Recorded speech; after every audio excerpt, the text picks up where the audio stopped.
Manisnya perjalanan hidup wanita yang diberi nama Lisa Surihani ini. Memang benar hidayah itu milik Allah Subhanahu Wa Taala dan beruntung mereka yang memperolehinya terutama di usia yang muda. Nyata isteri kepada Yusri Abdul Halim ini begitu beruntung dan sentiasa berusaha menjadi muslimah sejati setelah mengambil keputusan berhijab sebaik sahaja pulang dari menunaikan ibadah umrah sekitar tahun 2019 lalu. Namun begitu sepanjang tampil imej berhijab, beliau tidak terlepas diasah pelbagai cerita tentang diri barunya. Mari kita lihat 5 ini tentang ibu 3 anak yang sering diidolakan ramai. Jika korang masih baru di channel kami, jom ramai tekan subscribe dan like sebagai tanda sokongan. Pertama, perubahan tak perlu diceritakan sangat. Lisa Surihani.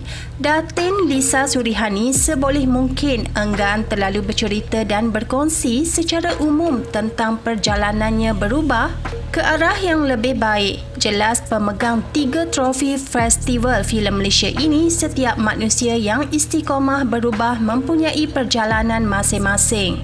Dan dia juga punya cerita yang mahu disimpan untuk diri sendiri. Bukan tidak mahu berkongsi, tetapi setiap orang ada cerita dan perjalanan sendiri. Apatah lagi jika berkait rapat dengan aspek kerohanian. Mungkin ada sedikit rasa dalam diri ini, tetapi bagi saya ia tidak perlu diceritakan, katanya.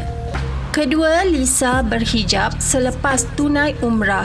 Alhamdulillah, Allah Subhanahu Wa Taala sudah membuka pintu hati untuk berhijab dan doakan saya terus istiqomah. Kata pelakon Lisa Surihani ketika mengulas perubahan dirinya yang sudah tampil berhijab. Menurut Lisa, dia memutuskan untuk tampil berhijab sebaik saja kembali daripada mengerjakan ibadah umrah di Tanah Suci bersama suami, pelakon dan pengarah Yusri Abdul Halim serta 2 anaknya. Terus terang, saya juga mengambil masa bertahun untuk melakukan perubahan ini. Malah saya juga masih mencari hidayah daripada Allah sampai sekarang, katanya kepada Harian Metro. Ketiga, Lisa Surihani terfikir sampai bila nak jadi artis.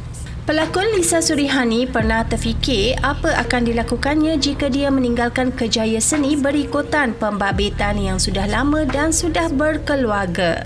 Lisa ketika ditemui berkata dia memang ada memikirkan perkara itu, tetapi akhirnya melihat positif dengan banyak berdoa memohon petunjuk daripada Allah.